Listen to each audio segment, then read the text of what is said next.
Until you hit live. Yeah, just stop. Wait. Hello, everybody. Hey. How we doing? This is like when you turn on the TV too early and there's like children's programming on. This is what time the game is at today. Yeah, I don't like it. I don't mind it. It makes things easy for us today. It's like we still get to watch a game and have a night off. Chat, let me ask chat. Chat, my mom just texted me. Thoughts on this parlay. So I'm going to read it to you and we're going to go over it. All right, ready? This dog Duke is fucked. Dude, I know.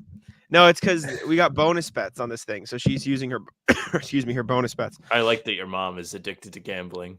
My mom goes, what is chat? The stream. Okay, ready? Yeah.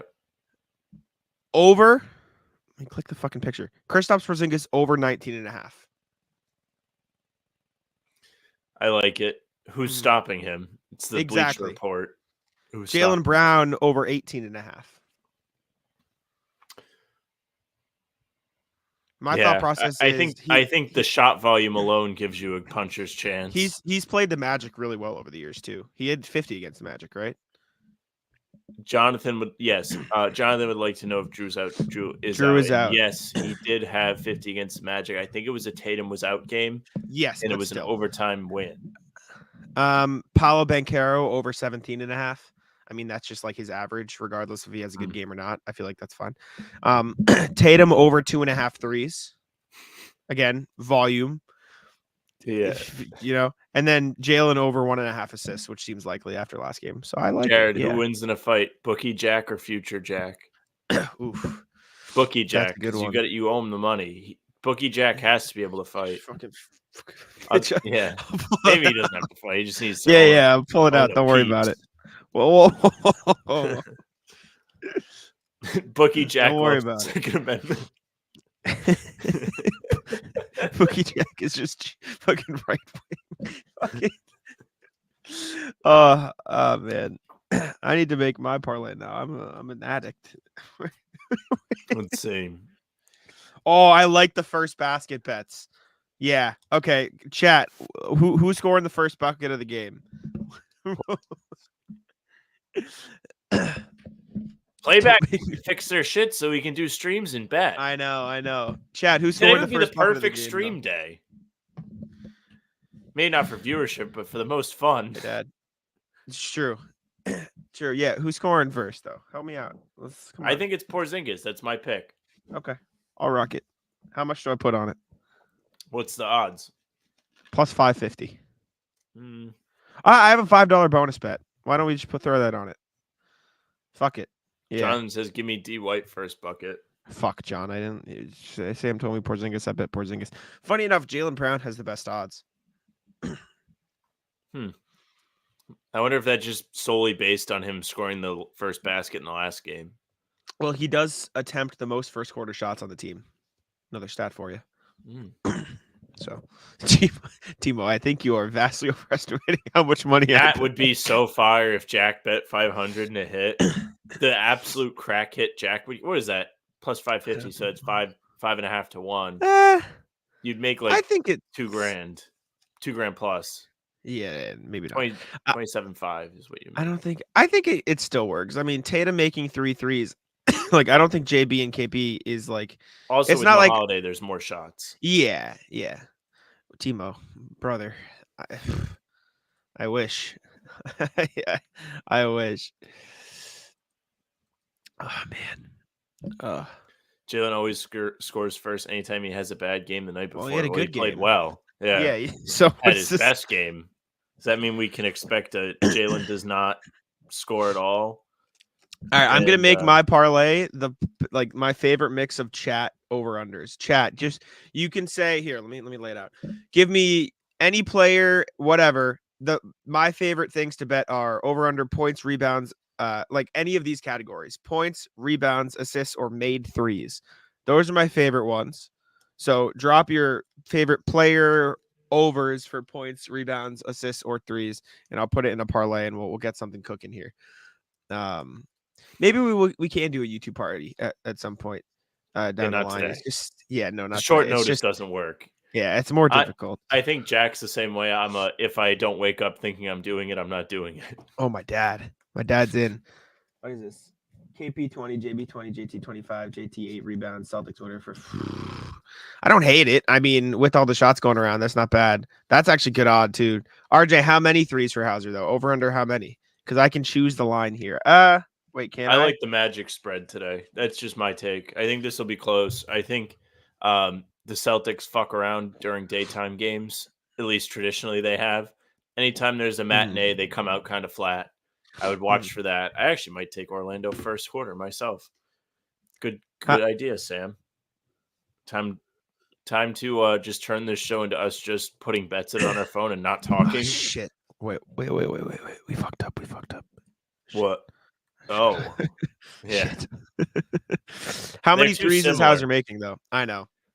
How many threes is Hauser making? Is there a line for it? I can bet on 1+, 2+, 3+, so I can bet anything and it'll give me odds. You know what I'm saying? What's the most fun odds? Well, I mean, 5+ is plus 600, but I don't think he's getting 5 threes. What's like 4+? 4+ is plus 240. 3+ is minus 110. So they like Hauser to hit some threes tonight. Okay. We think Hauser makes 3 threes. I mean, that's minus odds for me, but fuck it, I'll put it in the parlay. I have put Orlando first quarter. Respect. I would absolutely love it if the Celtics just came out and won up by 15. Would be kind of cool. Do we think Porzingis gets 20 tonight? Thoughts? Who's stopping him? The serious question. Like, I'm not even trying to be funny. Like, is it Batadze? Is that the defensive anchor? They got John Isaac. He's pretty good. Okay, well, they got to throw somebody on. Jaylen Brown is playing, Glenn. Mm-hmm. Yes, he is playing. Yeah, I'll back it. 4+ is so aggressive. I'm gonna stay with 4+ is fun. 3 just for the parlay. Jimmy J says I expect a loss. It's better that way. I feel like this team's too good to live like that, though. Yeah, I agree. I'll put Hauser 4+ threes. Fuck it. Let me just make something ridiculous. John, I'm not underrating the Magic defense. I'm underrating who's guarding the 7'4" guy that's got go gadget arms. I'm not saying that he's gonna have a 50-point game. I'm saying it's not crazy to think he'll get over 20. I'm aware that Orlando is the league's best defense, especially over these last 5 games they've won, I think. Or their top 5. Something like that. Jimmy J is right. Magic did own the Celtics last year. Celtics 1-3 against Orlando last year, and the one win was close. Yeah. They're a very good team this year. I mean, they're 3rd in the league in defense. Not recently, like overall 3rd in the league in defense. They force over 17 turnovers per game. Oh, I can't wait. That is nuts. That's like a crazy number. Yeah, so interesting game for the Celtics here. I'm still looking at my FanDuel. Shout out FanDuel. I've got to put this in here.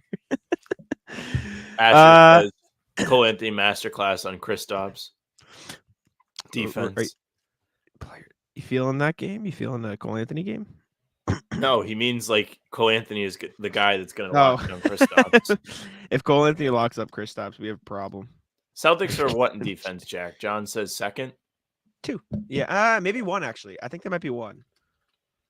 Defensive rating. Today is a massive game, though. I don't think we've actually talked about the implications. They're tied. Of this game. Tied with the Magic. Sorry. Yes. No, it's fine. So today is in-season tournament day. If you were not aware, and if you were not aware, you would turn on the TV, and Adam Silver would make sure that you, the dumbest of the dumb, could figure out that this game was an in-season tournament game. I will say this court will look good. Court though. Magic have a good it's fine. As long as the colors are dark and not super bright, it's okay. But I just wish they would leave the Celtics alone. Just my take. But yes, in-season tournament game. These teams are at the top of the group right now. Celtics 2-0, Magic 2-1. This is Orlando's final group stage game. The Celtics will play Chicago on Tuesday. If the Celtics win today, they will automatically advance to the quarterfinals. Obviously, because it's still regular season, Tuesday's game counts for something, but they don't really need to win. It doesn't affect them on Tuesday if they lose to Chicago. Now, if they lose to Orlando today, the two teams, the Celtics will fall behind them. I think. Jack says it's solely point differential. I think there is a head-to-head tiebreaker. I don't know. And if you're certain, Jack, I'm not going to argue with you. But there's a chance that the head-to-head means something. You're right. Okay, I think. Okay. If two or more teams are tied in a group, the tie among the teams will be broken according to the following tiebreakers in order: head-to-head record in group play, point differential in group play, total points. So you are correct. So yes. So this is a big game. Yes. So I mean, it was regardless, but if the Celtics lose today, the only way that they can advance is if they beat Chicago on Tuesday and Brooklyn beats Toronto. That would cause a three-way tie. And if the Celtics had the highest point differential because the head-to-head goes up in smoke, they would advance. But if they just win this afternoon, they will be on to the quarterfinals. The quarterfinal matchup will be played at the Garden, I think. That is determined by point differential 2 amongst those teams. Yeah, no, it's a big game. This is a big game for the Celtics. You want to see them win it. Obviously, it's a regular season game. You want to see them win anyways. But the Magic are a really, really good team. They are no joke anymore. They weren't a joke last year because they played the Celtics really well anyways. But they are a legitimate playoff team this year. Like, they are playing like a team that will finish top 6 in the East. You need to see them finish it throughout the rest of the season. But, like, this is a very good team. Like, this is not a team to be like, oh, it's just the Magic. They should win. They're not the Magic. No, this is a top team. You see the logo and you think easy win. Not the case anymore. They're Magic real. Are 4th in the conference, 10-5. 10-5. Good, really good basketball team. 5 in a row. Yeah. Mm-hmm. But back to, I don't know what the last thing that was actually heard from me. But I think the tournament's fun. I think if the Celtics miss out on the quarterfinals, it's going to kind of suck because that is going to be the most fun part of this is the knockout games. And also Jack and I are going to Vegas, so we really want them to be there when we go because we have tickets to the game. But it's going to rule. Like, I think these games add a little bit. I think you're going to see an awesome Heat-Milwaukee game because they play each other in the final game and it'll decide their group.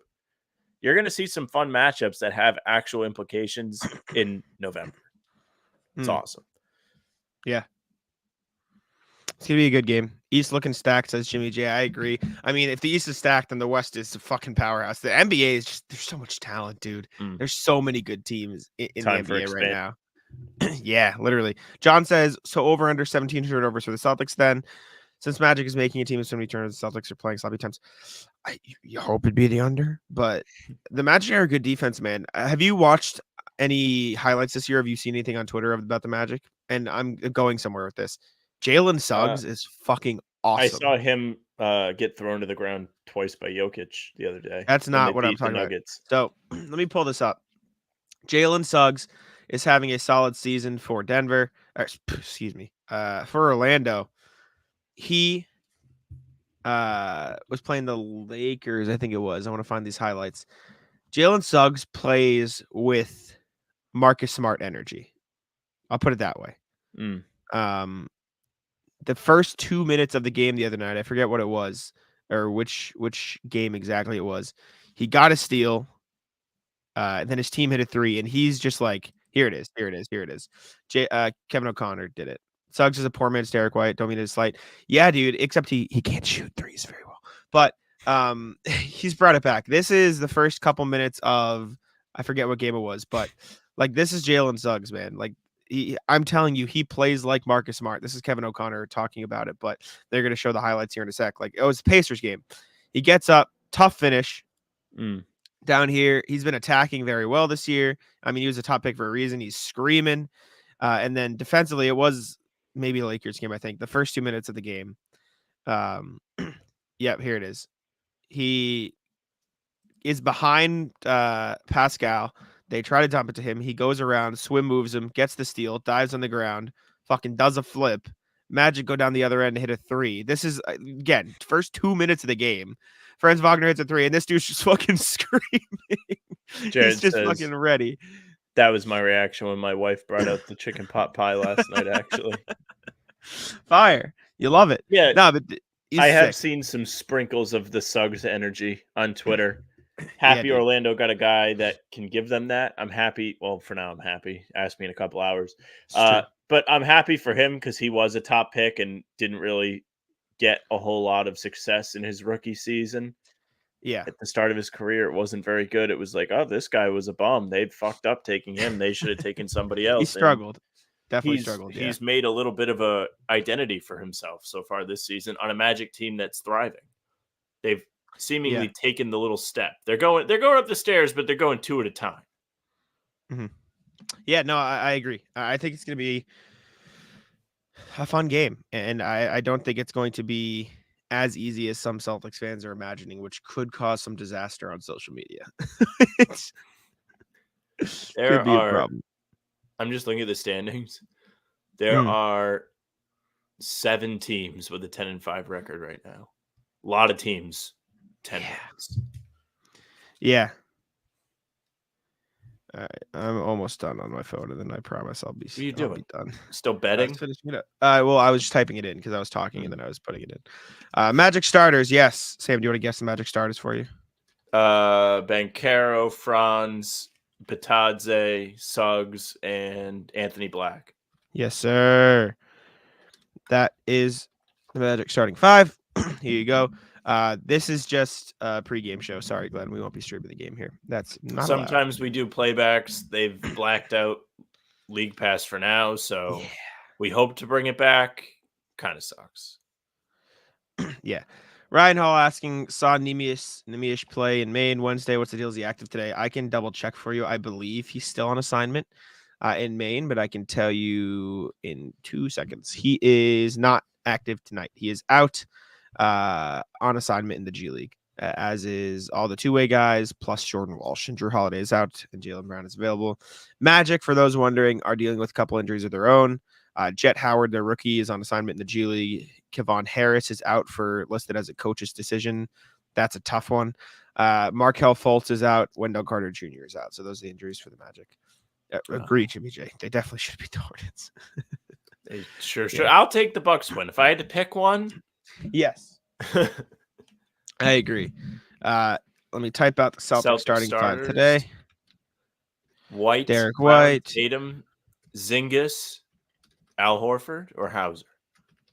Al Horford. Al Horford is starting in place of Drew Holiday. There you go. That's the starting 5 for the Celtics. Weird that we have a team called the Wizards of Magic. What's next?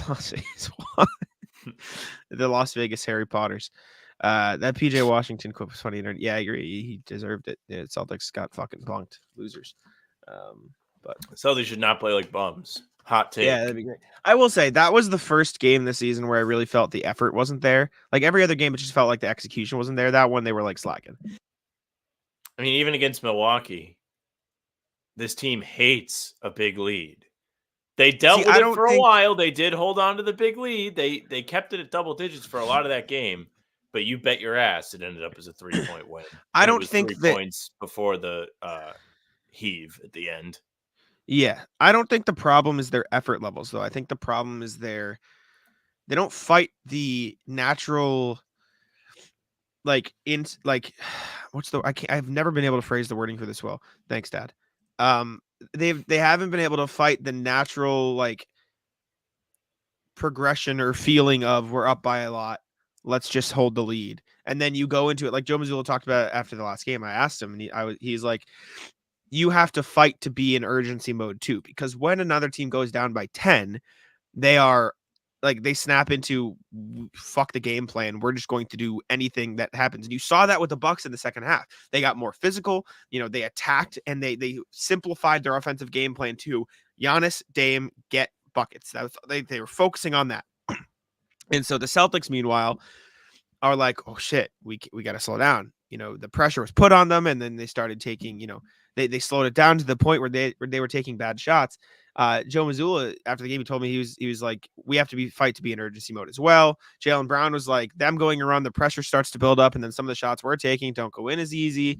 And then Kristaps, I asked him, like, do you feel like you let off the gas? And he goes, as a player, I don't feel like it, but we should probably execute a little better when the pressure gets put on us. So I don't think that the problem is the Celtics smiled at you.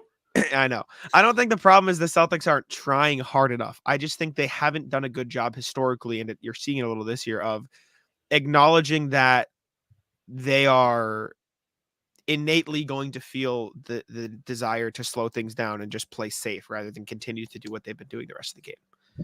Yeah, I mean, Jagan says it. They're 5-2 in crunch time this year, which means 5 points or closer within the last 5 minutes. To their credit, they have been a better team at the end of games. They haven't they've only lost 3 times.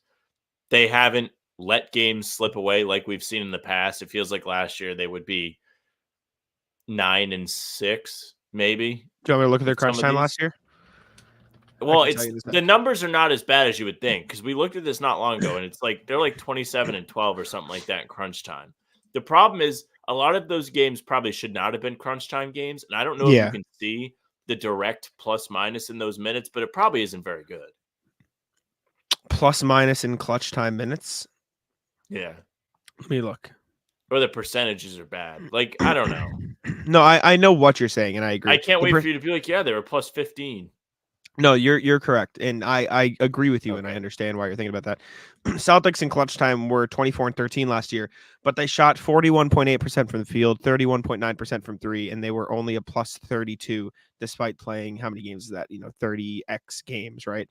So yeah, and that's a total. Yeah. So, and it was a plus 0.9 per game. So they were barely like squeaking out those clutch time victories. It wasn't like they were dominating clutch time. So RJ said, I would like to see the Celtics roll out more press when their opponents go into desperation mode, fight fire with fire.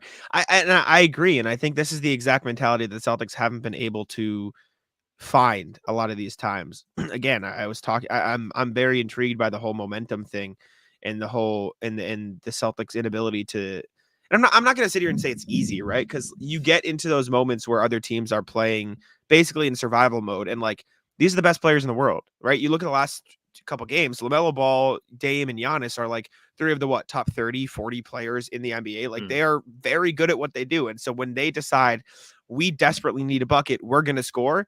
It's really fucking hard to stop, right? Especially if you are playing on the back foot, because that's like mentally where you're at as a team, and so. Porzingis said, he said these teams made some big shots. They're talented teams. It can get dangerous. It's just about, and he said, Joe Mazzulla said, you have to be able to do both. We didn't execute the situation. He talked about some breakdowns. He said when they were up 6, they were supposed to foul instead of give the Bucks a shot, and the Bucks got a shot anyways because they were in like this panic, scramble mode. And it just feels like they need to find a way. It's weird because you want to say they need to calm down, but when they calm down, they're not playing the same way that they play the rest of the game. Like for them, calming down and slowing down almost hurts their offense because they're not playing the zip like pass basketball that works. So it's kind of like a backwards thing. With the team they currently have now, after an offseason of ever-changing moves, they should have the pieces to be able to still be a successful team in the half court. And I think the answer is simple. It's post up. We've said it a zillion times. By posting up, you're able to do the same thing, zip the ball around if necessary, and draw extra defenders, but you can do it in a more controlled fashion. It doesn't mean that it's the perfect solution. I think you're right. When they are moving quickly, whether it's in transition or just zipping the ball around, they're at their best, but sometimes it's just not how it is at the end of games. I agree with you. They're best in transition by far. Yes, I trust them in transition far more than the half court. I agree with you. I think the problem comes, the Celtics get into, I would have to look at the numbers, but like eye test says the Celtics, even when they go to the post up, they get into those sets quickly. Like if they go to a post up, I'll use Tatum as an example. He's posting up by like the 18-second, 15-second mark of the shot clock. And when they get into the late game, there's this natural thought of, okay, let's get as much time off the shot clock as we can. And then by the time they do even get to the post up, they're doing it around the 10-second mark. So there's not enough time to run the offense they like. And at that point, even though they are in the sets that should help them in that situation, it's still differentiating from how they run their offense normally. And then I think that's when you see what happened against the Hornets, where Sam Hauser's a little out of position. Jayson Tatum doesn't make a move quick enough. And then it's just disrupting the natural flow of things. And in that case, it let the Hornets double. You got the pass to Hauser late, and then he was contested, missed the 3, blah, blah, blah. And so I think it's a balance of going fast enough while also getting to the sets that can slow down the game. It's a weird thing. And again, when you're going up against some of the best players in the league, it's not an easy thing to do. So I think another thing that ties into what you're saying, the fraudulent 2-for-1, the fraudulent 3-for-2. Yeah. You laugh, but it's true. Those kind of ideas or mindsets take them out of their natural flow. How many times have we seen them fire up a less than ideal shot just to get the timing right? Oh, Go ahead. I'll say this. I agree with the concept of a 2-for-1 and a 3-for-2. I don't like how they're executing it. And I personally don't care about it at the end of the first, second, third quarter, right? Whatever. Unless it's like some crazy run you're trying to fight and it's disrupting rhythm. I don't really care. It's when you're trying to do it at the end of a close game like that Grizzlies Which we've game seen. or the Hornets We've game. seen it Yes. this year. Yes, no, and I agree. And that's where I think I'd rather them slow it down, get a good shot, blah, blah, blah, ignore the clock, and then rely on their defense. But again, I agree with and understand the concept of it, but the way they execute it, I think, is wrong. Yeah, for sure. I just think it's extremely overrated. Yeah, I'd like to see the stats on it. Why nobody is just like, hey, maybe this isn't worth it. Like, it's not as cool as everyone's making it out to be. It makes things a lot more difficult on the team. I don't know. It definitely doesn't work in the fourth quarter. I never want to see it be a priority in the fourth quarter. But even those middle quarters, sometimes the close of the quarter is important. Against Milwaukee, they actually did a pretty decent job of finding their footing, righting the ship. If things weren't going well towards I think the third quarter was one of them. Halftime, they went in on the wrong end of a 6-0 run, but it could have been a lot worse. They did find some stability. Yeah. Jared saying, quick rattlers, anyone bring sweet potato pie to Thanksgiving? I like sweet potato casserole or whatever it is. Like it's sweet potato, brown sugar with the breadcrumbs on top. Or my aunt puts like oatmeal or something like the oats. Very good. But how's y'all's Thanksgiving? Happy Thanksgiving, everybody. You guys have a nice day. Everyone had a great day. If you're not in this country, then I hope they gave you the day off. Or you had a great day at work. I was just saying, who would you put on the Celtics court for a Celtics defensive team? Probably the starting lineup, right? Probably Drew, Derek, Jayson Tatum, Jaylen Brown, Kristaps Porzingis. Depending on the opposing personnel, depending who you have to slow down. Yeah, maybe Al Horford, like if you're playing against Embiid. But besides that, kind of normal. Yeah, starting lineup. My question is, if it is Embiid, who do you take out for Horford?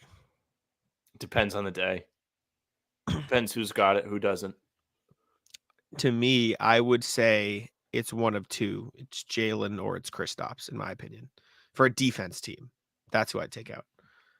Sure. Well, I think in that case, Kristaps really works well as the roamer. Yeah. It can give you an extra reinforcement, so it could be Jaylen. But, I mean, the Bontemps article said it pretty well with Tatum. Yeah, you're not going to take out it's probably going to be me and JB on the floor no matter what. Yeah, which I can agree with. Because he's like, for all his faults, he's still Jaylen Brown. Like, he's still a damn good player. Build on it. He's awesome. Anyways, all right, we can wrap there. Sam, any final thoughts, any last things before we get out of here? Recap in the morning, pod Sunday. Send us emails at HBTC pod if you would like. Today, because we're recording the full pod for Sunday. We're not recording it tomorrow. We're recording it after the game. So if you'd like to send us an email, we are recording. Well, we're going to do the recap first. So we're probably recording about an hour after the game. So you have that time span to send us emails. This is mostly for RJ, but if you're all welcome to send us emails. Yeah. Well, send us emails. We had people in the last video asking us for the email. Yes. Well, that was for the Incognito. Yes. Email us now for the pod because we're recording it this afternoon. Anyways, say what's popping. Say what's popping. Thank y'all for tuning in. Thanks, Dad. I will catch y'all later. We will see you again tomorrow morning, 5 a.m. for the recap. Sunday morning, 5 a.m. for the next full pod. And we will see you Sunday afternoon, kind of evening, 6 p.m. start on Sunday. I won't be there. So Sam won't be there. I'll be there. We'll still do pregame. Don't you worry about it. Thank y'all. See y'all later.